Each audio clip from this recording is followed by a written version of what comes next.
Ladies and gentlemen, welcome back to the Daily Carry Podcast, episode 97 today.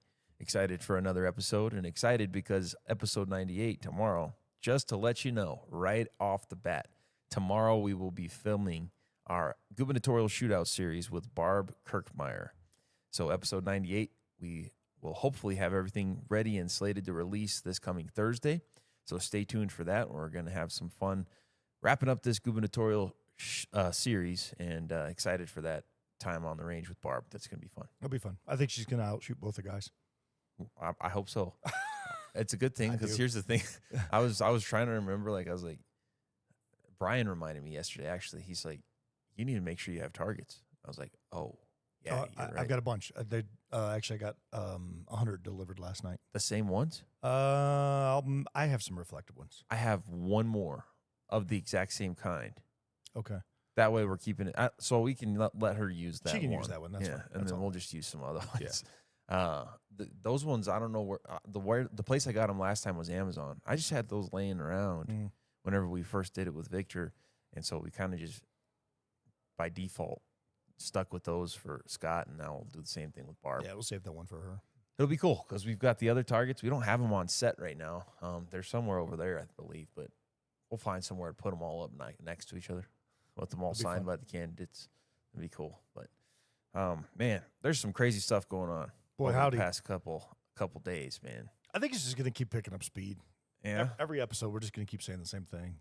It's just getting crazier. Well, there's crazy things happening in the behind-the-scenes world and Daily Carry podcast, but there's crazy things happening all the way over in L.A. Yeah. Yeah. And in their elections right now. I thought about casting a vote for him. Yeah? Yeah. Maybe we should I think I would do a mail-in. Maybe we should have. Colorado. Maybe we still can. Maybe we still have can. till like July 6th or something like that. I don't know. I heard Joe Biden got 81 million votes from L.A. Really? Yeah. That's amazing. Overnight. He got 81 million more than he got in the presidential run. It's so sad, dude. It's so sad. Yeah. The kid that I was watching last night, that kid that came out, I want to find that video. He said it's almost like a 1 in 1 trillion certainty that there's no way in any way, shape, or form that could have happened that way. That guy got 0 votes. And everybody else just went, shh. It's like they're not even hiding it anymore. And it's like, how much do we tolerate? Yeah. Well, I have pulled up on the Daily Scroll a couple of different things. We'll go through pretty quickly here. But first, Elon Musk shared another video here from Nick Shirley. It's got a lot of traction. It's got over 6 million views here. And this video is Nick Shirley going to interview someone at a house named Doris, supposedly. Who's 126 years old. Yeah. And has voted in 51 elections. And she has no idea that she's even voted. And he video documents this entire thing, the entire visit. That's great. It's crazy. But then here we had another post from James O'Keefe III. And on video, they caught that there's L.A. election petitioners that are giving homeless individuals other voters' information. Yes. And instructing them to forge voter names and signatures and offering cash and drugs as incentives to register to vote. Dude, cash and drugs. Yeah. Will get you high and kill you if you'll just keep us in power. Dude. That should actually just be like the Democratic playbook right there forever. Like that, just that. That's all you need. Here's what we're willing to do. We're willing to pay you money and help you kill yourself if you keep us in power. It's a joke, but it's the reality. It's the reality. It's what's happening. Yeah. This is just an offshoot of an example, but all of their policies is the same thing. Give you what you want, make some policies for you to be able to live off of welfare or whatever, and give policies to where you can do drugs and you can mutilate your body and you can kill babies. Yeah. Yeah. Yeah. Please vote. Unbelievable. Oh, and by the way, if we don't win, we're just going to drop a box, in the witching hour. Yeah, overnight, 30,000 mail-in ballots. That's all we need. Well, that's exactly what we're talking about here from this post from Nick Shirley. He says, what's happening in L.A. is extremely abnormal. How did Spencer Pratt go from a 77% chance of advancing to now a 0.5% chance. Yeah. California is now blocking the feds from checking into the election. Prior to the election in May, Governor Newsom signed SB 73. This law, effective immediately before June 2nd primary, prohibits unauthorized access, disruption, modification, or seizure of voter rolls, voter lists, or certified voting technology by law enforcement, including federal agents, without a court order or specific state election law investigation. Yeah, and then he's got the graph here that's showing Bass and Pratt, and then shows how unlikely, just based on percentages, are that the race ended up the way that it ended up, at least within the past 24 hours, how things have shifted. Here was something else that was interesting. This was posted by Wall Street Apes. It's talking about CNN reporting almost all ballots that have been coming in and being counted for Nithya Raymond are mail-in ballots that show up late in the final days. Historically, people who vote by mail typically do that early, so these shouldn't really show up late. And then in quotes we have, she is dominating the recent ballot dumps. On election night, she trailed Spencer Pratt by about 40,000 votes. Now she's ahead by about 22,000 votes. CNN even admits Spencer Pratt was the clear winner online. He clearly won the battle for clicks online with the anti-establishment message, but ultimately he lost the battle for the most votes in this overwhelmingly Democratic city, L.A. It's still counting votes almost a week after the election. The county registrar told this person at CNN that most of the outstanding votes are mail-in ballots that were dropped in the final days. According to data, in California, most vote-by-mail heavy states, people who vote by mail typically do so very early, often within days of receiving their ballot. Ballots are mailed to voters about 29 days before Election Day in California. This means there's likely no good reason for these ballots to be coming in over just this last few days. It's definitely rigged. And then there was another video that was here that's showing this lady Raymond that she was crying on election night. She gave a concession speech, coming in distant third place. she unless I have this wrong, she came out and said, "Yeah, it looks like that's what she's doing." I conceded the race, and then all of a sudden, out of nowhere, yeah, she went from like 93rd place to third place to now she's 93rd. Dude, I'm making that number up. It makes all I know is she was in dead last. It makes absolutely no sense. Oh, it makes sense. It's just not fair. Well, I mean that it's this blatant. Yeah. And then because you can't disprove it. What's anybody going to do anything about it? Well, they won't let the feds in. So imagine here in Douglas County if we had that problem on the local front, on the county front, and the county says, "Yeah, we're not letting the state come in and audit us." Yeah. Oh, okay. So I guess that's just it then. At the end of the day, that's just how it works. Yeah. So, yeah. But 30 to 40,000 votes just being dropped as late mail-in ballots. Yeah. Dude. Yeah. Yeah. Well, this is like blatant to me. And it should be that there's something that people can do about this. Because here's the thing. You know why I'm saying this is because we have our election coming up in Colorado. And this is a state that has heavy mail-in ballots. Mm-hmm. And voter integrity is a huge concern. Election integrity, as some would say, it doesn't even exist. It doesn't exist. But this is a clear example of exactly that. And people are talking about it. I mean, millions of views on all this stuff.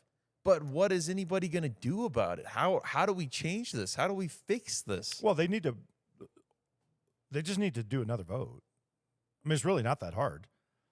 In a couple weeks, print off because they're how many are they over the total vote count, by the way? I don't know. Did you see that? Yeah, I didn't see that. Yeah, that. so you have registered voters, and then you have the amount of people that send in ballots. That's off too. But I mean, the simplest thing to do is you send ballots back out to all people that are registered, and then you do a hand count. Okay, here's this. Easy. Here's this entire timeline, it looks like, in this post here by Edward Winslow. Here's the chain reaction happening in real time in the L.A. mayoral race. June 2nd, election night. Spencer Pratt leads Nithya Raymond by 33 to 40,000 votes. June 3rd, first mail batch drops. Raymond starts closing the distance. June 6th, one single batch of 60,000 ballots. Raymond gets 23,514. Pratt gets 10,336. That's 38% to 17% in one count. Same day, Raymond now trails roughly 7,500 votes. And 253,000 ballots are still outstanding, almost all mail. And here's the part nobody's connecting. Raymond is outperforming Karen Bass, the front the runner. sitting mayor of Los Angeles, in her own city's late mail returns. Every single batch has gone the same direction. Pratt loses ground, Raymond gains ground. Batch after batch after batch. The math is simple. Raymond needs to hold 38% of the remaining mail. She's been getting exactly that in every count so far. If the pattern holds, Pratt doesn't make the November runoff. The only outsider candidate in the top three. Eliminated, not on election night, but by ballots counted 4 days later. In 1 week, a 33,000 vote lead became a 7,500 vote lead. Nobody has a playbook for what the next 200,000 ballots will do. Just has to hold at 38%. Roughly. That's crazy. Yeah. Yeah. That's like having 50 employees and Dave doesn't get paid. And Dave goes to his boss and he's like, yeah, I don't know. And then some guy who's never even worked there gets Dave's paycheck. And Dave's like, wait, what? What's just happened? Yeah, I don't know, man. This Eric, we hired Eric, but we didn't tell you we hired Eric. But Eric did an amazing job at a job he's never done. And now he's getting your paycheck. I mean, it's just like you can't even make this stuff up. I mean, you can, but it's crazy. Well, of course you can make this stuff up. I just It's all did. just make believe. They just say, oh, election night, not even a real thing. Forget about it. We're still going to just bring in these mail-in ballots. We'll still fix this. No problem. And people still think and stand on the fact that Joe Biden got more votes than anybody in history. No, I'm sorry. I really, really struggle with that. there's no chance. Nowhere. And yet, he served his term, and then Don came back, and he served his term. By the way, did you see the Knicks game last night? I did not. They lost because the president was there. Wow. The president, a lifer in New York, helped build elements of New York, loved in New York, was a powerhouse in New York. Picture after picture after picture. And now all of a sudden he's all these horrifically terrible things, and he's a racist despite the hundreds of pictures of him with one black person after another, after another, after another. And then he shows up to the Knicks game. He's a lifelong Knicks fan, and they lost last night by 4 points. And the media is tearing him up this morning. The professional basketball team, the New York Knicks, could not pull off a victory because President Trump showed up, stole all the thunder, took the wind out of their sails. Unbelievable. The guy just went to enjoy a basketball game, and now it's his fault they lost. Couldn't be that they just didn't win, but they lost by 4 points. That's the separation of every basketball game. I think it's awesome that President Trump goes to stuff like that. I would think that would be awesome. I think it's awesome. I think it's awesome that he goes to UFC. Yeah. I think that it's awesome that he enjoys it. I think it's awesome that he's throwing a UFC event at the White House for the 250th birthday. Yeah, It's coming up quick. It's going to be, that's awesome. I love that. I think Have you that's seen really the cool. set, by the way? Yeah, it looks awesome. Isn't it cool? Yeah. Yeah. And I am still a little bit upset about Sean Strickland getting thrown off the card. Did you see that? I didn't. Did he get thrown?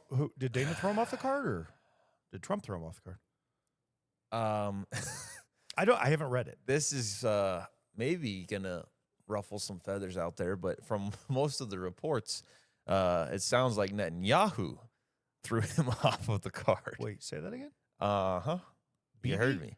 BB Yes. threw him. How did BB throw him off the card? Apparently, there was some critical remarks from Strickland. What does BB have to do with it? I just am saying what I have heard is the real cause and effect here. Oh, I've got to dig into this. I did not realize Yeah, that was speaking of, a maybe thing. I should dig into this. And So you're telling me Benjamin Netanyahu made a phone call through a text out to the Don, and the Don got a hold of the White, and the White got a hold of the Strickland, and the Strickland said, what? Is he angry? All right, look, this has 6 million views here. This is from Championship Rounds on X. Sean Strickland says he's banned from attending the UFC White House event because he made fun of Israel and Epstein. UFC at the White House with Netanyahu in the audience. Straight Israel slop. That's what I think Strickland's comment was. The only male American champ banned at the White House because I said Trump is owned by Netanyahu. That's not public opinion. It's fact. Trump is owned by Netanyahu. What Yeah. am I going to do? And Not this be able has to buy the gas actual tomorrow? posts from Strickland saying that. What? And so, yeah, he's banned from the UFC White House event. Well, then Dana White is a wuss. Dana White needs to step up and say no. He steps up and says no to every other thing he doesn't like, and he has no problem telling you he doesn't care what you think. So, Dana, let's put this little clip out on X of me saying it. Don't be a pansy. Step up, you're buddies with the president, and say, yes, Strickland's fighting.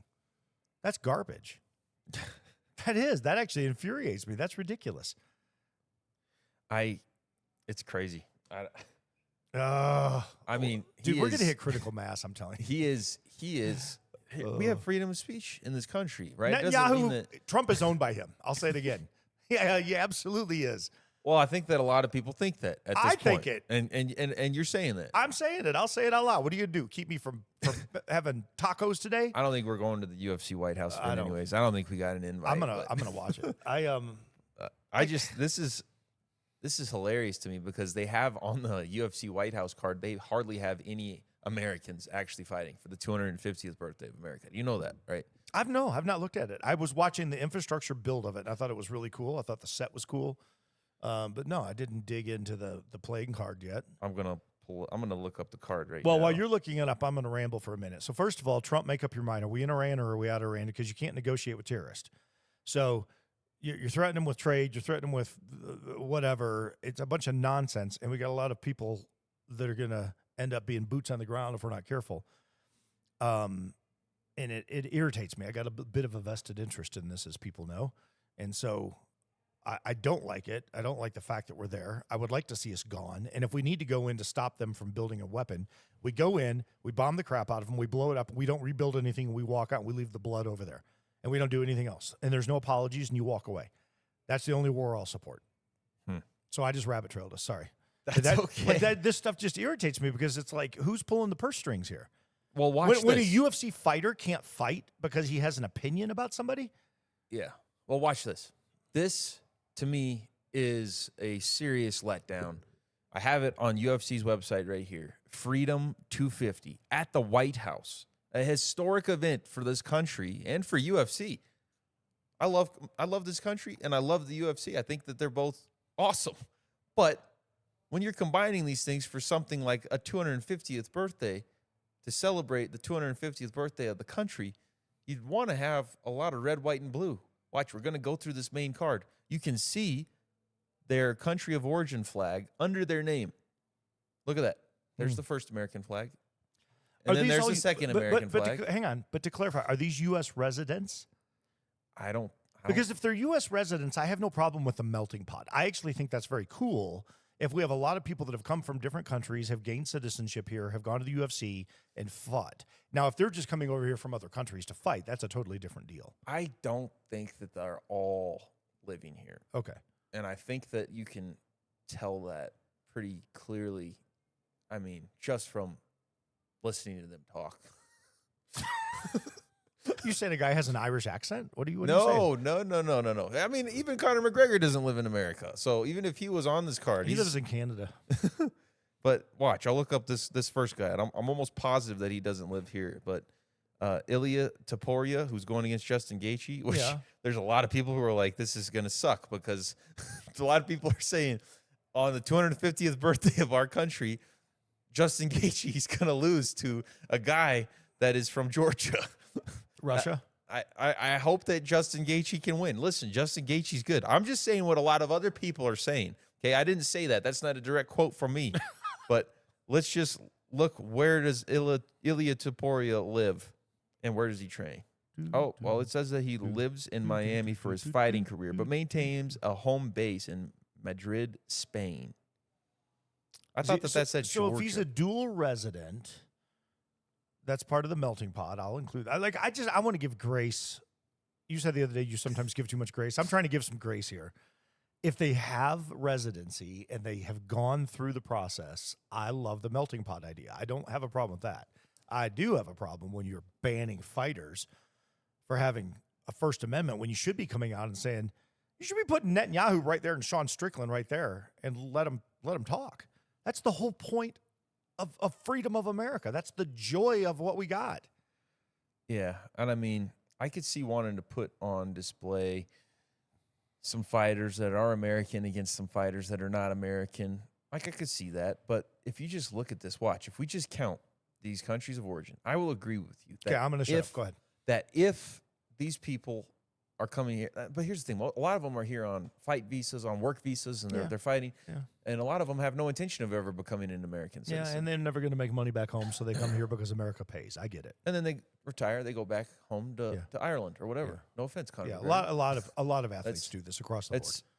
But hockey's known. But here's the thing: let's just count the American flags, okay? There's 1, 2, 3, 4, 5, 6, 7, 8. Okay, 8 American flags. Now let's count the non-American flags. 1, 2, 3, 4, 5, 6. So more American flags than not, but still, I think that some of the American greats, I think some of the top American talent that we have to represent our country on its 250th birthday is not included in here. I think we should have Chuck the Iceman Liddell. Oh yeah. Yeah. Uh-huh. And now we're talking. And the natural fight. I think if we could put those two together, what are they, 50? They're probably my age. That'd be a fun fight. Just watch them get back in the cage together. I mean, listen. Mike Tyson's is doing it. I mean, come on. Randy, can you imagine the Iceman and Randy Couture? That would be a great. That'd be awesome. That would be awesome. At least they could go in and do jiu-jitsu. Yeah, I don't want them to go get brain damage, but that would be fun to watch them pound on each other. That'd be fun. All right, let's just talk just for fun, just to come up for air for a second. Let's see. Let's give some picks. Okay, let's give some picks. I'm picking all the American flags here. Well, what are you gonna do for this number 2? There is no American flags for the co-main event here. No American and there's flags. No girls? Not on this main card here. I don't know about the prelims. So it is cool that Bo Nickel's on there. Yeah. I'm excited that he's on there. Yeah. I'm excited that Michael Chandler's on there. That's cool. And Derek Lewis, the man. Derek Lewis will be fun. And then, of course, you got Sean O'Malley. That'll be awesome. Yeah, he's fun. So we got some good talent. I'm not saying that the guys that are in here, I mean, especially Justin Gaethje. And Justin Gaethje being the main card and being the main event, that is awesome. I think that, I mean, Justin Gaethje's here in Colorado. Yeah. Like, that's as close to home as it gets for someone like me. Yeah. Like, I'd like to see Cerrone in there, too. I hope. That would have been cool. I hope that Justin takes this. This is going to be a tough match for him. Probably the toughest match he's ever had. Ilya has been on a absolute warpath. Yeah. So this is going to be a great match, though. It's going to be great. It doesn't even look like they have odds up yet for their match. But anyways, all right, we'll probably play it safe and not give our picks. That's fine. We don't have to give our picks. I think I will say I hope every single American wins. Yeah, for the celebration of America. That's not bad. No, it's a good thing. It'd be a good thing. It's absolutely. And if they, I've already said my piece. I'm the Strickland thing actually really. You caught me sideways with that. I didn't know that. That's actually very disappointing. Joe Altman just posted about it the other day too. I should work with that guy and talk to him. Yeah, he was just posting something about Sean Strickland getting kicked off the card because of a comment about Netanyahu. I'm gonna see if he'll go to lunch today. Yeah, I it's crazy, man. To think that somebody could get kicked off of a historic event or get banned from it, because I don't know if he was supposed to be on the card or not. I don't really know, but he's banned from the event. Like, right? Maybe he was supposed to be that heavyweight interim title bout. Yeah, did he lose something that I'm not aware of? I don't think so. I think that let's just confirm. No, he was never scheduled to be on. All right, fine. But they just banned him from going. That's crap. Yeah. That's crap. Yeah. How do you ban somebody? Hey, why would you do that? Somebody who fights for your organization. Somebody who's an American. You insulted a guy for the truth. How is it even an insult? I mean, if you watch anything that's going on, they're clearly connected. I mean, it's like every decision that he makes seems to be going through. Yeah. I mean, it's not like I'm saying this out on an island. I'm not floating around out there with Ginger and Marianne and Gilligan going, oh, here's my opinion from this place I don't know where I'm lost at. The entire world's talking about this. Mm-hmm. Every country is talking about this. We're practically at war because of this right now. Like, that astonishes me. Yeah, it's not really a question or debate. Of course, there's heavy influence, if not full-blown control. When Donald came out, look, when he came out, and you can pull the clip, he said, we don't need Iran's oil. We got plenty of oil. We don't need Iran's oil. Oh, well, then why are gas prices $4.59 a gallon? If we don't need the oil, open up the oil and let's drop gas down to $2 a barrel, and you go over there and blow them off the face of the earth and get rid of the nuclear weapons and come home, get our people out of harm's way, and let's get back to business and go do some America crap. Like, that's my take on it. But if Netanyahu's going like a marionette, and that's what it appears, yeah, I'll say it. What are you going to do? Keep me from eating tacos? I'll keep saying that all day long. That ticks me off. It does. Makes me mad. It's Taco Tuesday. Well, it's a good thing I got this delicious oodalali, whatever she made me this morning. It's like a milkshake with coffee in it. It's awesome. Yeah, you probably got it at Reese's. That's probably what it is. Is that what it is? It's really good. Know, I know it tastes good. But it's probably 250 calories I didn't need, but I don't care. I'll go run an extra mile. Oh, I just got my good old drip coffee, and it's hitting the spot. Mr. Anderson. Yes, sir. I love the way that he would say that in The Matrix. Mr. Anderson. Well, here's the thing. I think that this was a mistake, but it blew my mind when I was driving this frontage road right here, that gas station that's right off the highway right there, in the big display where it tells you how much the prices are for gas and diesel. It said it was over $8 per gallon for diesel. What? That was a couple. My wife was with me, and we were like, "No, that's a mistake. It's jamming for $4.50 to $5 in Colorado, depending on where you're at." Although this is actually cool. I learned something the other day. I'm driving down Arapahoe, and I'm coming up to Revere Parkway. There's two gas stations, one on the right, one on the left. And the one on the right was $4.29, and the one on the left was $3.39. And I thought, well, that's weird. County line, right? No. This is at Arapahoe and Revere. So it's where the ice hockey rink is up on the hill. Yeah. Uh-huh. So I turn left. I go over into I think it's a Maverick, and I go in, and it's full. Like, people are loading up because it's $1 less a gallon there. Here's what I found out. I came back by the next morning, and it was $4.29. And I went home that night, and it was $4.29. And I went over in the middle of the day, and it was $3.39. What this guy does, and it's ingenious. So during the day, as customers start coming in and they start buying stuff, he starts dropping the gas price. So he leaves the gas price at what the gas price is everywhere. And then during the day, he starts dropping the gas price as customers come in to buy product. So he's getting his ROI off of the product. So the Pepsis and the Cokes and the widgets and the whatnots. And, wow. And so the more customers he has, he literally will sit there. And I stood there for about 10 minutes, and I watched him drop the gas prices 20 cents. Store was full, and he's over there going ding, ding, ding. And the people just keep coming in. And so he pulls them in during the course of the day. And then when business gets slow at night, he brings the gas prices back up to where they're at. Is that a Maverick thing, or is that a... He owns two of them, and I know he does it at both of them. I did not know this until 3 days ago. That's interesting. Yeah, so I talked to the guy, and he's like, "Oh yeah," he goes, "I've been doing this for years. That's why people love me." I'm like, "Yeah, it makes a lot of sense."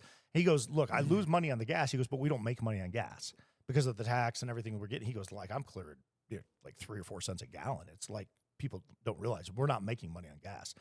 The oil companies make it, and the state makes the tax money." He goes, "I make my money off my product, and so if I can draw people in for low gas prices." Coke, it costs me 25 cents to fill a Coke. You're paying $1.49 for it. He goes, "I'll sell 1,000 Cokes all day long." I'm like, That makes a lot of sense. Huh. So it's pretty cool. I didn't know that. Well, it's already $1 cheaper in pretty much all of Aurora, most of Aurora. I was over there for some appointments the other day, and I was just blown away.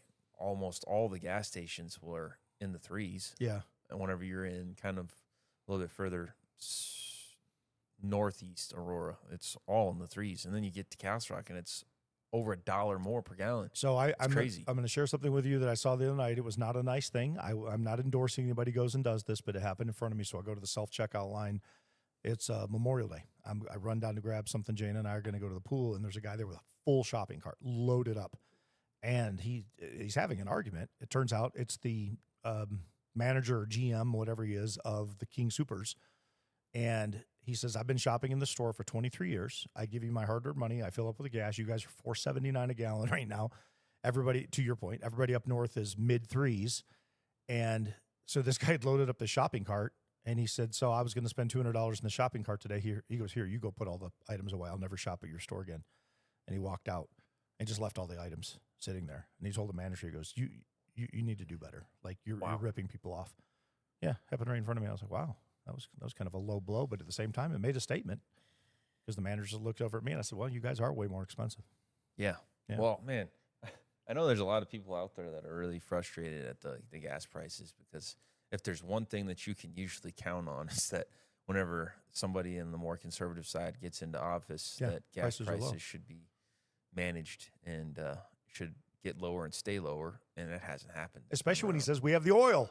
Yeah. We got the oil. We don't need their oil. I was like, why did you say that? And then, it irritates me personally. Like, don't make a claim like that. Because you and I both know, like, so I got a buddy of mine who's in fracking, high end, way up there in fracking. And I said, so what's the real skinny on this? I said, like oil, like in America. He said, we could go to Alaska. We'd have enough oil for 200 years. He goes, they just won't let us tap there. 200 years. Makes no sense. I'm like, build a refinery. There ain't nothing in Alaska anyway. I mean, it's like 92% uninhabited. Got to be careful with that. My wife's from Alaska. There's family in Alaska. There is family in Alaska. There's family in Alaska. There's apparently there's grizzly bears. I don't believe that there is, because I've been there several times. I've never seen a single bear. So I heard they have Kodiaks. I think they're kind of like Bigfoot there. That's kind of my impression so far. So they're like the world's greatest hide and seek champions. I've floated the Kenai.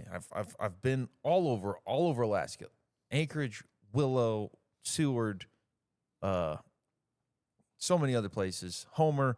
Drove the Alcan Highway. I've never seen a single bear in Alaska.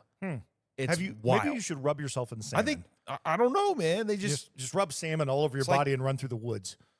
Everybody else is like, yeah, they're here. You'll see them. Never seen them. Not really? One time. Not one time have I seen a bear in Alaska. It's been great. Moose all the time, no problem. They're like rabbits in Colorado. That's like moose in Alaska. Oh, really? That's what it seems like. I've only seen one moose here. And it was on Highway 85 at Titan Road at about 6 in the morning in a dense fog. Was it a massive giant moose? It was a massive giant moose. And I thought I was going to die. I mean, he was just standing there, and I'm going 50 miles an hour, and I'm like, what is that? And it was just a low-lying fog, and he just clunk across the road. Yeah. Crazy big. Yeah. Dude, I was in a Jeep, and I'm telling you, he was 4 feet taller than my Jeep. And could you feel the Jeep moving when he was walking? It wasn't. No, it wasn't that. It was just how the massive... The spread. It's like Jurassic Park. You just feel the ground moving in your Jeep. I will tell you, Jeep. it was a little terrifying because it was like a dead calm fog, and just seeing the size of him. I mean, that rack. Mm-hmm. Yeah. And he did not care. Not one iota that I was there. Well, obviously there's more than one moose in the area, but. So you know what I'm talking about. If it's the same moose, which there's a very good chance that it's the same moose, because over on that side of the highway, it's called Dakin Road. You probably know Dakin Road. Been up and down it many times. And it's a great spot to just be able to go have a day ride if you want to take four-wheelers or side-by-side or whatever out, and you just have like it's my favorite trail. So my wife and I were doing Dakin Road in the side-by-side one night, and I'm pretty sure it's high likelihood it's the same bull moose. Really? Dude, it was starting to get pretty dark, so it was dusk, and I'm not even joking you. And this is obviously on a dirt road. This isn't pavement or anything. But we start driving this road, and I could feel it felt like the ground was kind of moving. It was weird. And we look up, and this moose runs into the trail, and it's just hauling. And then we're driving, and it's running a straight path in front of us, staying on the road. And it is just running fast. And this thing's a monster, a giant. It's its head's well over the side by side, and it's right in front of us. Yeah. And then it turns, beelines, takes off into the woods. But that thing was a giant moose. It was huge. I wonder if it's the same. When I was sitting in the Jeep, I can tell you this. I'm sitting there and I was looking. I mean, How long ago was this? Oh, 6-7 years ago. Yeah, this was probably about 4 years ago Okay. that we saw that moose. It wouldn't surprise me that. I would say his jawline was probably right above my window, but the rack, the way it went up, probably another 2.5, 3 feet out. I mean, it was just, yeah. But right in the middle of Titan Road and Highway 85, right in the middle of the roadway. Yeah. Yeah. I mean, he would have gotten smoked if I hadn't. Well, actually, I would have gotten smoked. He'd have probably walked away. Yeah. So that's super cool. The population. Super cool that we probably saw the same creature. There's a good chance. I don't think it's impossible. I think, well, the thing is they're once in a lifetime hunt in Colorado. So the populations are actually doing pretty good from what I understand. Wow. Pretty healthy. And they're spreading. I mean, there was a couple of years ago that there was one that was in Parker. Do you remember that? No. My brother, he's pretty much my brother. Aaron, he was on the news because he lives in Parker. He's on there just like staring at the moose, and it's just hanging out in the neighborhood in Parker on the east side of the highway. It was wild. This was probably, I don't know, that was probably like close to 10 years ago now. But populations are pretty healthy. Now they're pretty dense, and they're coming down into some of the more residential areas, and hopefully that means that, you know, we're getting a healthier population to the point where we may be able to have more than a once-in-a-lifetime hunt in Colorado. That'd be cool. But they still take it very seriously, the moose hunting in Colorado. I'm glad they do, actually. Yeah, I think that you got to manage that well. I'm not going to say that I think that our management manages things well, because I don't think that they do. But What about the wolves, Jared? yeah. You want to protect moose, but you're going to reintroduce wolves? Yeah. Makes no sense. Yeah. No. Here's the thing, man. You can find something to pick apart in anything, but I really do think that a lot of there's guys that are in the conservation initiatives here in Colorado that do a good job, and they know what they're talking about. But unfortunately, there's just so much that gets brought to a vote to people that have absolutely no knowledge and no understanding of what conservation really looks like in a healthy way. Yeah. I mean, you got all these people that are just anti-hunting. They're trying to pass that thing. Like, I think we were talking about this, trying to pass some kind of a law. I think it's in Oregon or something, where you can't hunt at all. No Hunting's hunting, gone. or I think it's also going to be fishing. No hunting or fishing. Yeah, I believe so. I Yeah. believe that's what's coming. And that's People don't understand the ramifications of that. yeah, there's people that literally live off of hunting and fishing. Well, that too. I mean, I'm not talking about the end. I'm just talking about the dangers. yeah, taking away freedoms. That and the then- wildlife will go nuts. The ecosystem will. I mean, like there's a reason. There's a counterbalance in place. You can't just go, well, we're just not going to go willy-nilly this thing. And the next thing you know, it's like, well, yeah, we're going to get run over. Yeah. Well, here's the thing. There are good examples of conservation efforts that have done well. Like Colorado is a really good example of, we were pretty much almost out of elk. There was almost no elk left. And I believe it was early 1900s, almost no elk left.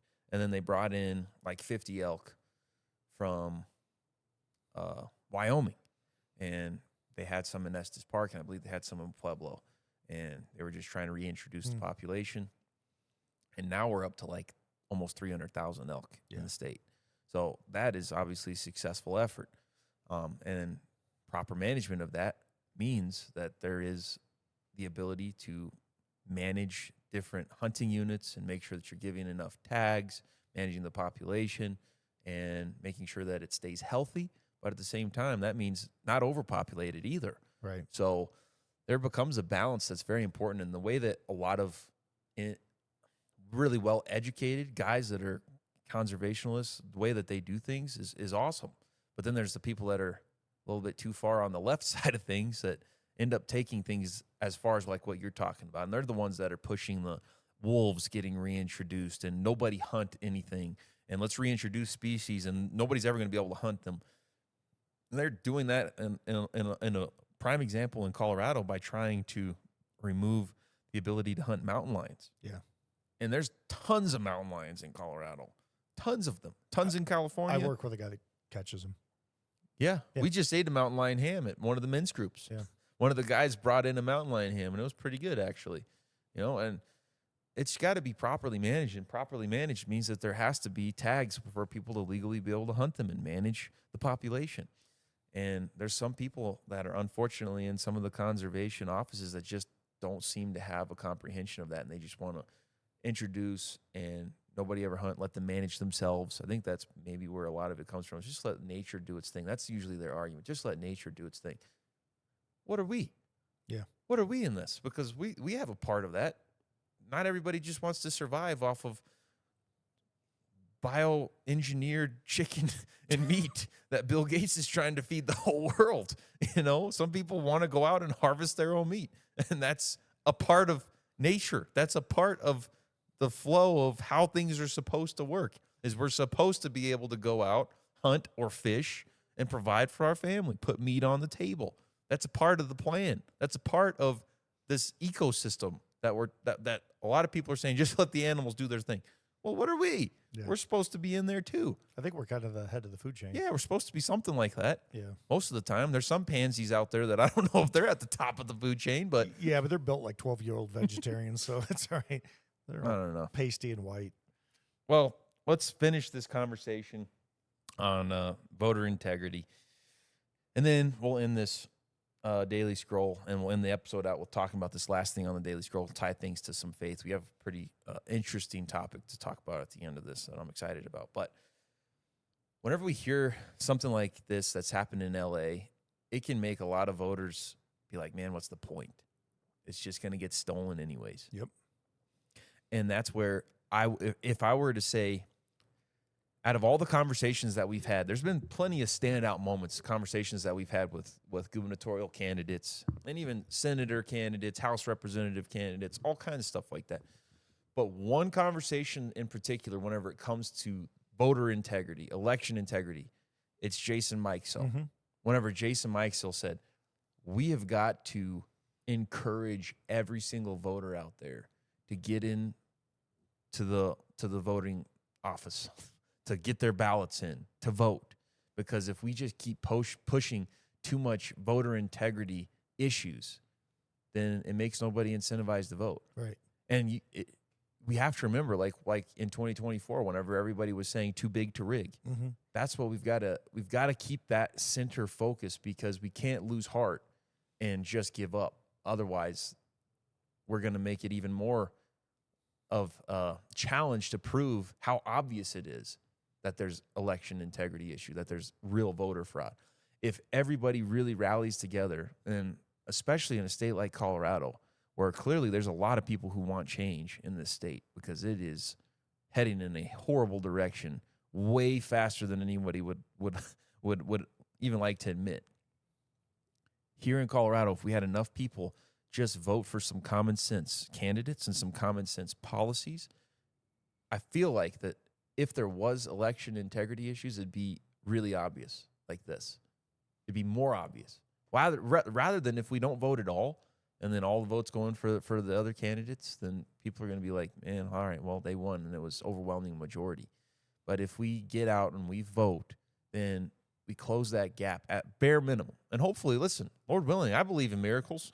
I believe that we could still see some candidates get in there and flip some seats toward common sense in this state. But it's only going to happen if we make sure that we actually fight for this state. And we can do that by making sure that we show up and we vote. We tell our friends, we tell our family members, let's vote. Don't sit on the sidelines. Don't be discouraged by any of this election integrity, but make sure that we're still doing what we can on our end to just make our vote count. How do you solve it, though? How do you change it? Because I'm in agreement with you. If we don't do it, then we got a problem. But if people are defeated before they start because they already know what's happening. I mean, like, everybody in America should be watching this thing in LA right now, and they should be fired up. Everybody. I don't care how you vote. You should be mad. You should be mad, one, if you feel like your party's getting cheated. You should also be mad that your party's cheating, unless you have no scruples at all and you just don't care. And I'm guessing that's what most people are doing right now. They're like, oh, well, our gal won. Well, no, she didn't. And nobody's going to trust you for the rest of your life on anything, because if you cheat to get somebody in, then every decision you make after that is going to be assumed that it's going to be with the same vein of thought. And I think that's what people are up against. So to me, the only way that I know of is number one, hand counts, no mail-in ballots. Yeah. But the day of, America, and this is just my opinion.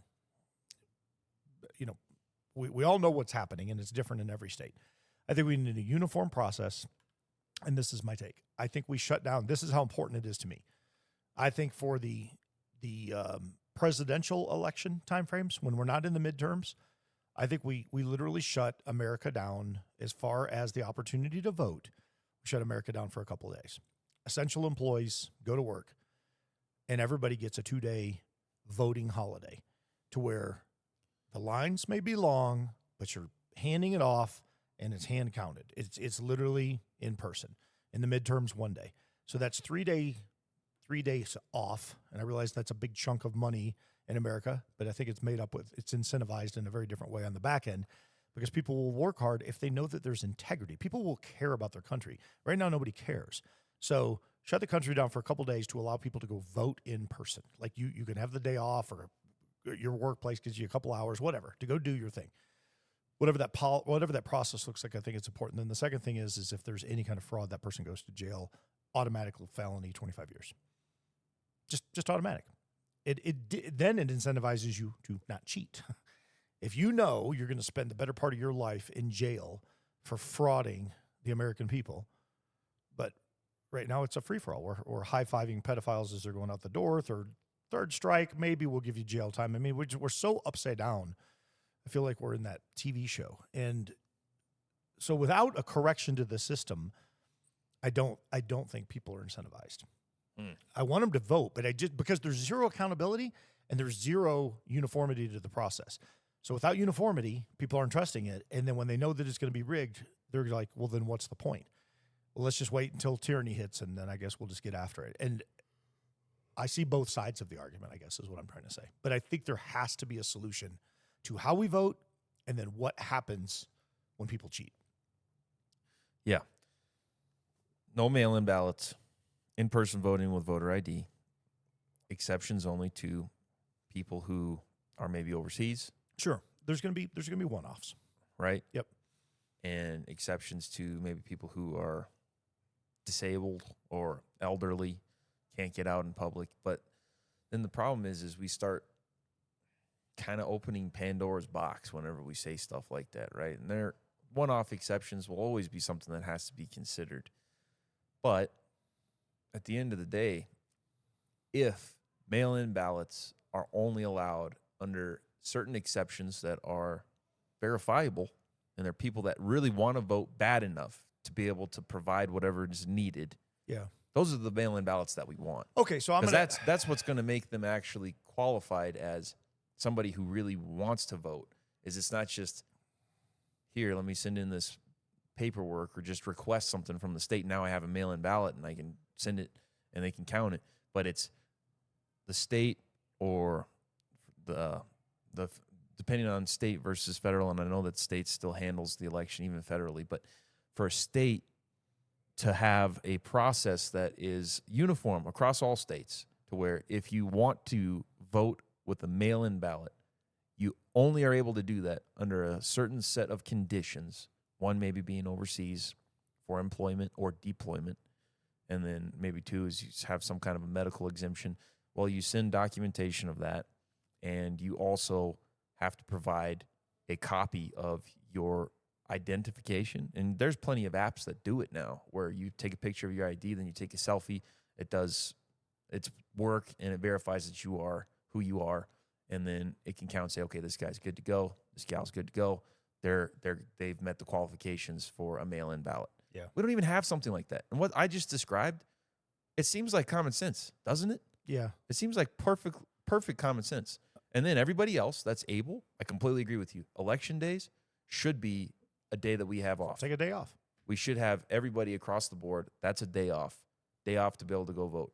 And if you don't have the day off, then employers can have somehow, some way, the state can provide a way to vote at your employment. Yeah. You know, it could be that way. I'll do one of those Steven Crowder prove me wrong things where he sets up the table and asks the question. Somebody go back in time and tell me how we used to vote. And then tell me when we first started talking about rigged elections. So when I grew up, you're a young guy. When I grew up, you know how you used to vote? In person. Period. Never heard the words election integrity or voter fraud. I'd never heard it in my life up until 20 years ago. And then all of a sudden, well, look up Colorado. Look up when mail-in ballots started in Colorado, and then look who's been in office ever since. It's one party and one party only. And people could say whatever they want. Oh, there's just more people in Colorado that voted blue. Absolutely, categorically not true. Colorado was a red state. Was a bona fide red state up until a few years ago. But mail-in ballots, they've been blue in Colorado for years and years and years and years and years and years and years. And people forget this. This all started with mail-in ballots here in Colorado, and I'm just speaking to Colorado. So to your point, as far as military, like if you're on deployment, it'd be a very simple process.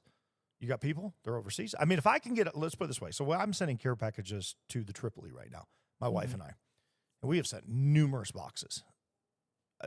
We can magically take a box down to the United States Postal Service. They ship it, and it manages to find its way to the Straits of Hormuz in a war. These packages are arriving on a boat, and they're opening them up, and they're going, ooh, fun stuff inside for all of the sailors on the boat, right? Care packages. We could send votes over or send ballots over, and you have an authentication system where somebody receives the ballots. That's one of your responsibilities on the boat. Junior lieutenant, you house the ballots. You authenticate them as they come in. Bam, sailor this, sailor that. You put them in a box, you ship them back to the U.S., and they're counted. It's not hard. There's nothing difficult about it. Yeah. We've made it hard because we've made everything easier. Convenience. Oh, why go stand in line and honor your country and cast your ballot and get your sticker and high five the guy next to you, I love America, when you can just drop it in the mailbox from home. Oh, and by the way, the only thing you need to vote here in Colorado is an electric bill. Don't know if you know that. Yeah, to prove your identity. Yeah.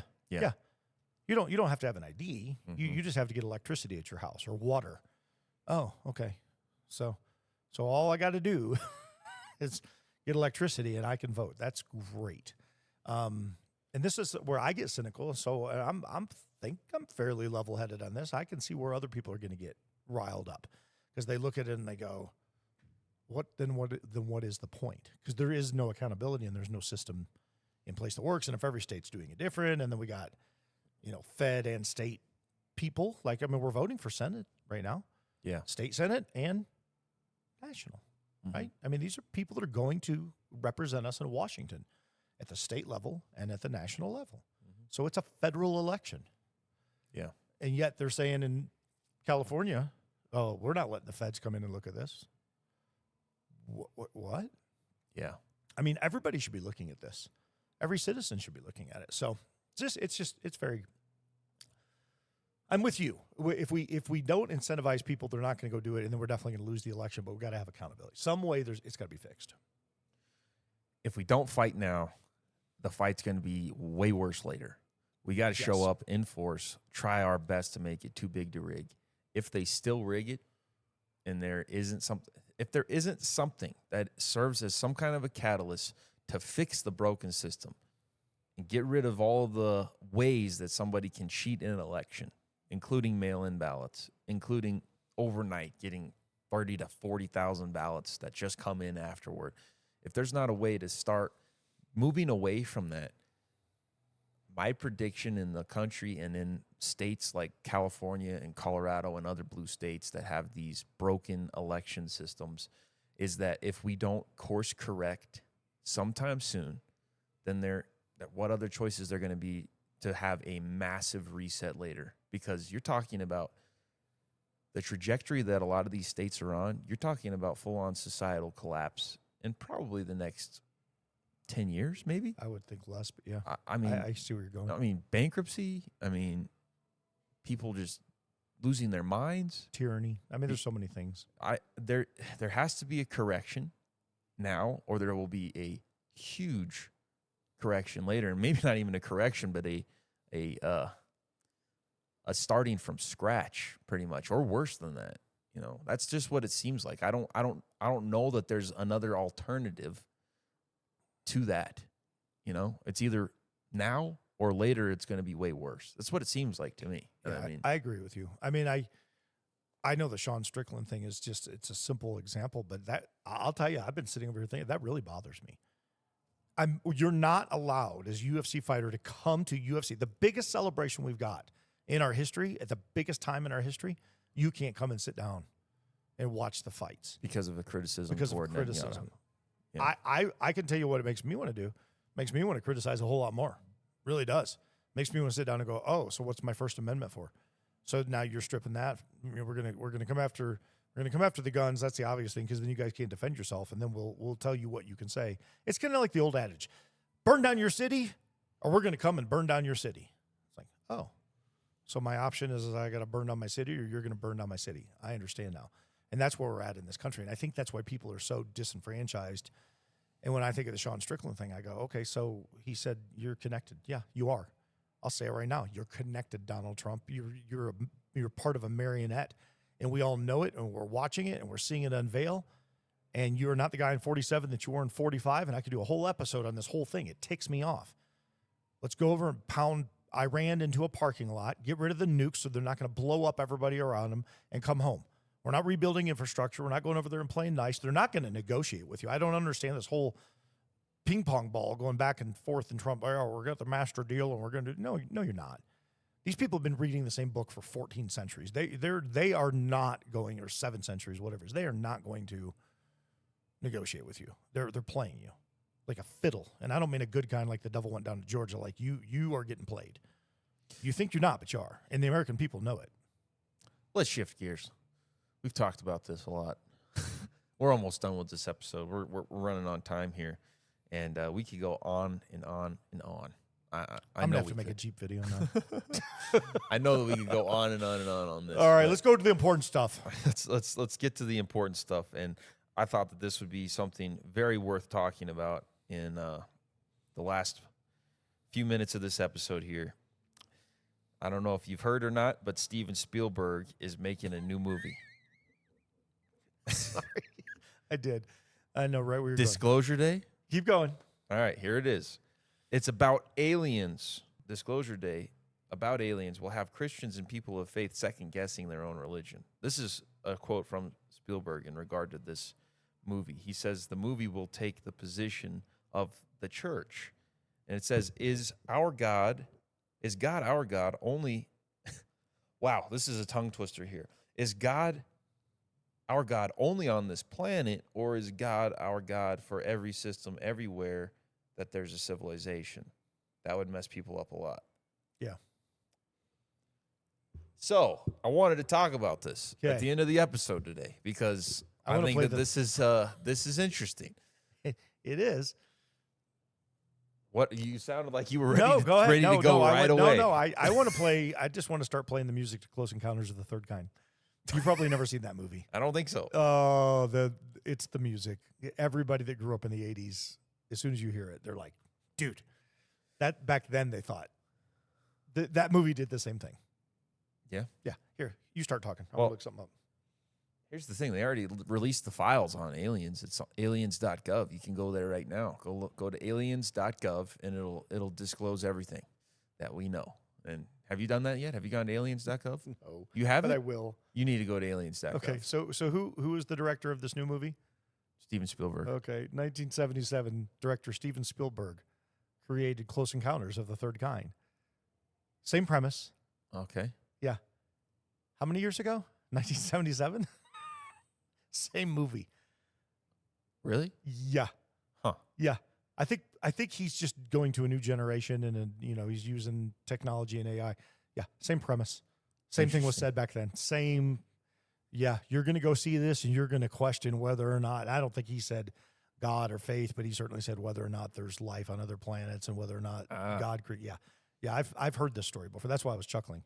Interesting. Yeah. Well, aliens.gov. Micah, you got to go there. I don't want to spoil anything for you. I'm going to go there. But aliens.gov. Anybody out there listening, go to aliens.gov, and you'll get to the disclosure day that I think Steven Spielberg is talking about here.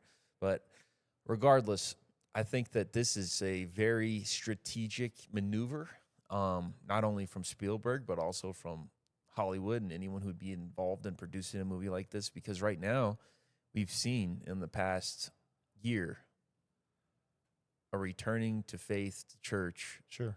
that is pretty much unprecedented. I don't know that there has been another time, because there's never been a time where there's been more people on this earth than there is right now. And with that, and especially over the past year with events that have happened, there's been more people, I think, over the past year that have turned to faith, turned to opening their Bibles, turned to going to church, and wanted to start on that path toward what does it mean to be a Christian. I think there's been more people in the past year than probably the history of this entire planet so far. I think so. And I don't think that that's too because bold of the a claim. population. Well, it's because of the amount? population, and it's because of the events. I think that it's like we've got a good example of that in one of the guys in the men's group. If you listen to his testimony, he's like, man, and this was before the past year. This has been the past couple of years culminating to him being led to faith, where he's said, man, I started taking note of all the evil that was in this world. Yeah. And whenever you start seeing that all this evil's out there, clearly there's got to be an opposition to that. And what is that? And that's what made him start on the path to asking the right questions. Sure. As, okay, well, there's evil, so there's good. And if there's evil, there's a source of it. And if there's good, there's a source of it. And then that led him on a journey to wanting to know who God is and who the real God is. And through a very extensive journey of looking through all kinds of different ancient history, everything pointed and led him to Jesus Christ as being the one true living God.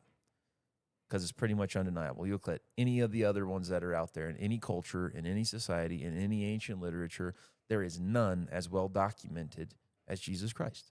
There's none as authentic and verifiable as being someone who lived on this earth, died, and was resurrected, which clearly points to that's got to be him. That's got to be the God worth believing in, is him. And so something to be said there about the past year, I think, with how much evil has just been rampant and on full display, especially with the assassination of Charlie Kirk. That was a huge wake-up, I think, for a lot of people that, man, there's really evil out there. Yeah. That means that there's also good. And what am I serving? What am I contributing to? Why am I here? Am I here just to live my life and just be selfish and just enjoy the wickedness and evilness that's surrounding me in this world? Or is there a force for good, a source of good that I'm supposed to be seeking out and tapping into? I think that's happened over the past year. Yeah. And if you look at all the metrics that have been released about people returning to church, people turning to Christianity, I do think that it's more people than has ever been in the history of this country and the history of this world over the past year. Not to mention the prophecies. Oh, yeah, prophecies coming true left and right that are in the Bible. Yeah. Yeah. So what do you got pulled up here? Let's see if this plays. Okay.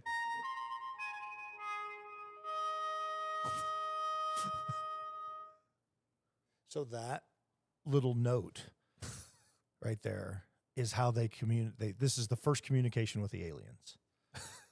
And by the way, have you ever pulled up all of Steven Spielberg's movies? Look at how many of them are about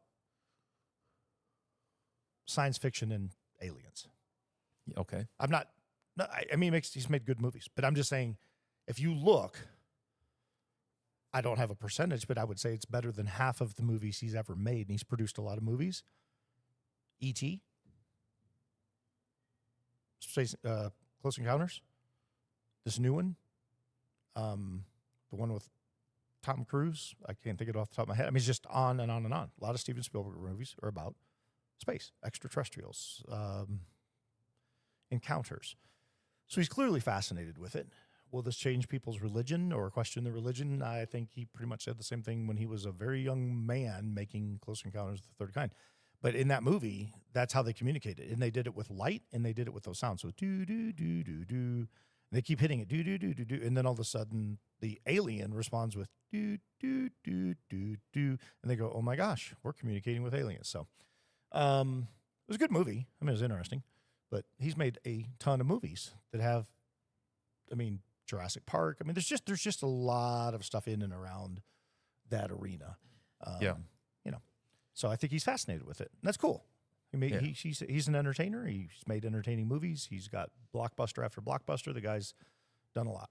But it just seems like to me like this is a calculated play at capturing and captivating right now an audience that is growing faster than it ever has. That would be people in church. That would be people that are returning to church. It seems very calculated to me. And for somebody to be like Steven Spielberg and come out and say what he's saying here, that would mess a lot of people up. he could. All right. If So they don't know the history. Yep. that's what he's saying about his movie. He's like, you got to watch this movie. It's going to make you question things. It's like, wow. Okay. That's a good marketing plan, though. I mean, if you think about it. It's hard to argue with that. But we've said it on the show before, and I'll say it again. The first question mark that comes in the Bible in Genesis comes from the serpent. Yeah. In the garden. Before that, it's statements. Yep. And it's clear. Sure. Our purpose, our life, our livelihood, it's clear. And then serpent comes along and tries to get us to question. Yeah.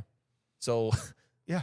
Am I saying that Steven Spielberg is the devil? No, don't no. But listen, could anybody be used for wickedness in this world? Yeah. Absolutely. People can choose wicked. People can choose to trip people up, to be a stumbling block for people, to choose to try to kill people and take out their faith. In a movie like this, the intent, I think what we'll watch happen potentially in real time is it do the opposite of what Steven is saying. It very well could be something like many other things that God has a way of taking what the devil meant for evil and turning it for good. Sure.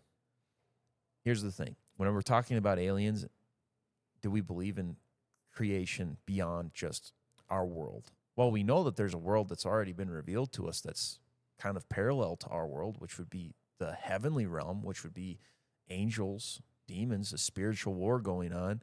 Is that not talking about life other than human life? That in itself would be talking about aliens in a sense. Whenever they're talking about, like in this movie, life on other planets.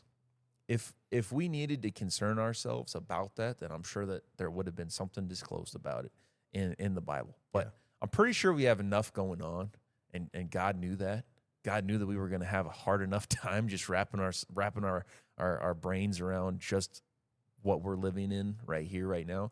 But I do think that it is a little bit small-minded and selfish for people to think that we are the only beings that God has ever created. Mm-hmm.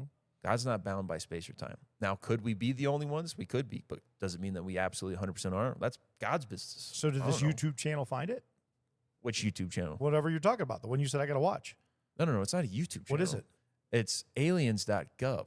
Oh, aliens.gov. It's official. It's an official entity of the federal government website. Oh, no, I'm not going on to that. What does it say? Does it say we have stuff?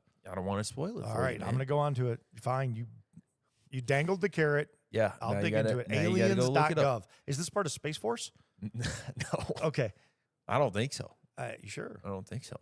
I don't know. I'm going to ask Danny. I don't I don't think so. No. You'll look it up. You'll get a good laugh out of it. It'll be good. I don't want to spoil it for you. Okay, so I do have a question fun. in regards to Space Force. Okay. So we went to the Air Force Academy graduation. Great deal. J.D. Vance did a great job. Flyover was epic, shook the stadium. Everything was cool about it. But I did not notice. I don't know why I'd never paid attention to this before. So at the Air Force Academy, they have cadets that graduate. They're going to go fly and be Air Force. They also do Space Force. I did not know that.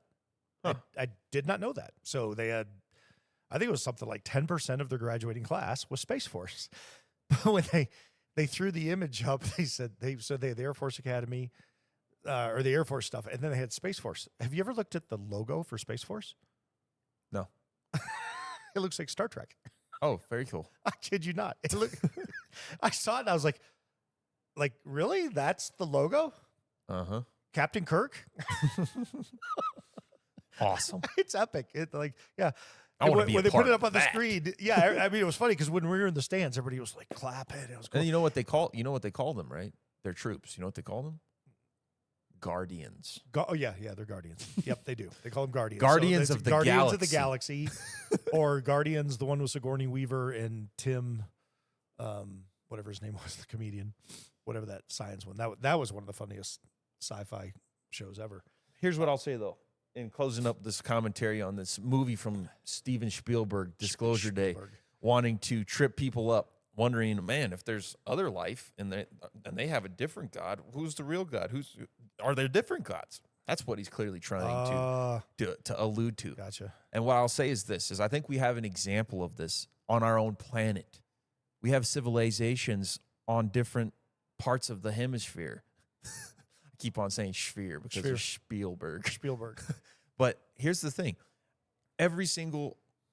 Almost every single major religion or concept or construct of belief systems, they have such similarities that are clear copyings of somewhere it was a source.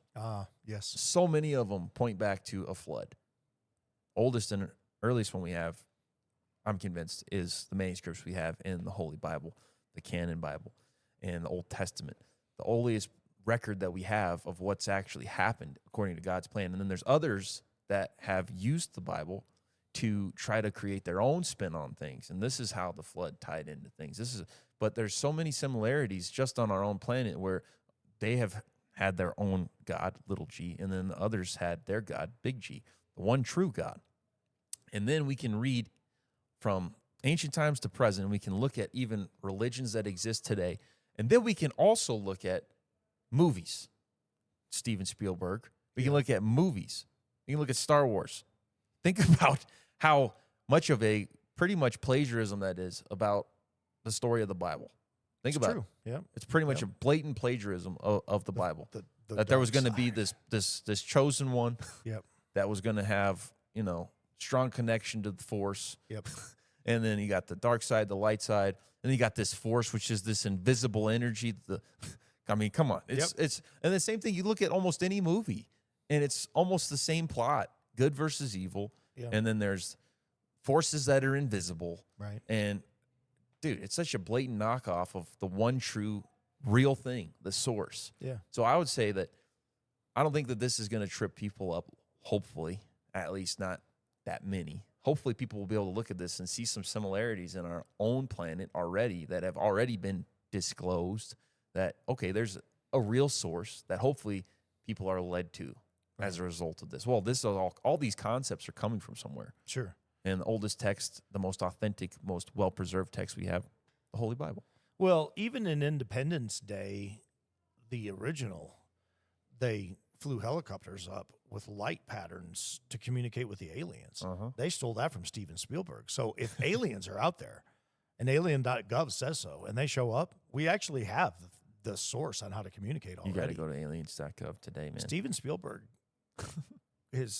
I think he would probably fall back to, hey, let's try this thing. Let's just try the music once. Like, see, it's funny for me because I grew up and I saw that movie like 4 times. And that was the same time frame that like E.T. and some of these other ones came out. And then Alien and then Aliens came out, which, by the way, is the greatest science fiction movie ever, is Aliens. Aliens? Yes. Man, that's a bold claim. You don't think so? No. What's your claim? Probably Star Wars. Not Not the modern ones. I'm talking about the originals. Oh, episodes 4, 5, and 6. Okay, so so I'm gonna pull it back, and I'm gonna say, I did not. I'm talking about like the fight against aliens. Sorry, so I wasn't talking about. Oh, yeah. All right. I'm meaning That's good qualification. I'm meaning where we're going up against invasion, not life as they knew it. Luke and Leia and Han and Darth Vader and all those, because they had. That was just their world. I'm talking about where we are experiencing aliens coming in and we're having to fight them. So that's what I meant. Because all I could think of is Bill Paxton in that movie. And Bill single-handedly made Aliens. He put it on the map. There's so many one-liners from that. And it's just a great movie. But where was I going? Oh, Steven Spielberg. So when I saw that as a little boy, I remember him coming out and saying, I bet I can find a video on it, him saying, this will make you question things. And the world was lost. It was fascinating because we're talking 1977. Yeah. So this 77, 78, whatever, that's the same time Star Wars came out. Mm-hmm. I mean, they were like back to back. Star Wars just happened to hit first. Interesting. Yeah. That was a big time in life, man. I mean, when Star Wars came out of the theater, I was 9 years old. Wow. And you go sit down, and this is back when you go to the movies for $1.50 and popcorn was $1, and you had this bucket of popcorn, and the opening scene of chapter 4 is the words go up the screen and then comes over the top of you, and you're like, what am I watching? Because nothing like that had ever been done. Mm-hmm. And then James Cameron comes along and does Alien. I think that was 78 or 79. That was ahead of its time. And then Aliens, really. And so, like, there was this whole 4 to 5 year. By that time, Star Wars Episode 5 had come out. Mm. I mean, this was people's lives, dude. I mean, like, there were people, no joke, that were taking work off to go watch Star Wars. And by the way, a lot of people won't even remember this. When Star Wars first came out, George Lucas did not have the budget to make Star Wars happen. So he could not release it as a film unless he piggybacked it. So you had to go see this one film to go see Star Wars. That was the only way they could attach the thing to get to this, what was supposed to be this big release. They released Star Wars attached with it. Wow. I think that lasted like a week. And then to this day, I've never met anybody that could ever tell me the name of the other film. Because Star Wars swept the world. It didn't just sweep the nation. It swept the world. Like, people were like, what are we watching? And it was, I don't know, you'd have to Google it. But how long it was number one at the box office is unprecedented. I mean, like, it just never stopped playing. It was like the movie was still there for like months. You could just go, hey, you want to go see Star Wars again? Yeah, for the 37th time. Let's go see Star. And that's what you did. And that, but back in the day, you only had so many big releases.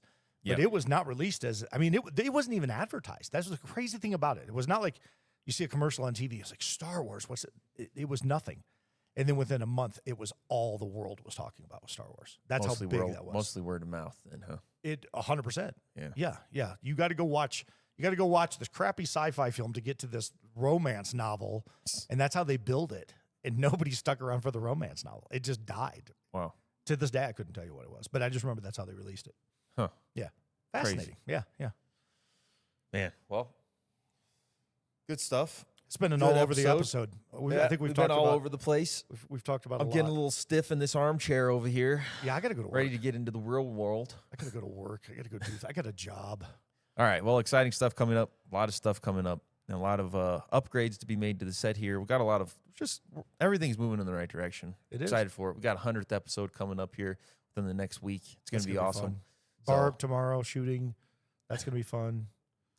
So stay tuned online. If you've enjoyed this episode, please like, share, comment, subscribe, follow us, and continue to let us know what you think about the show. Give us feedback. We appreciate it, and we'll continue to do our best to deliver the best that we can to you guys.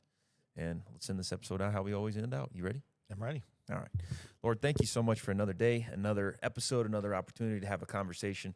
We pray that you bless this episode and all the episodes to come, Lord, not for our glory, but for your glory. And I pray for everyone that's out there listening. I pray, God, that you would just encourage people, that you would let your arms wrap around them, whatever situation they may find themselves in, that they'd find encouragement and strength in you. And I pray that you'd ultimately lead us all closer to you.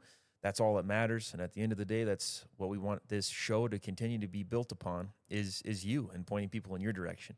Even when we're having some fun conversations, lighthearted conversations, or some serious, deep, and political conversations, at the end of every conversation, we want to make sure that we're doing everything that we can to point people to the truth that only exists in you. And I pray, God, that as we end out this episode, that you let that happen in its best way possible, that you would just let people be pointed toward you. And we ask for your protection. We ask for your help. We ask you to lead us and our families in your direction, and the state and this country in your direction, that you would just let there be a turning, a repentance, and a turning to you, Lord. We put everything in your hands. We put our trust in you, and we thank you. In Jesus' name, amen. Amen. All right. All right. Till next time. Till next time. I carry a gun 'cause this world's gone cold.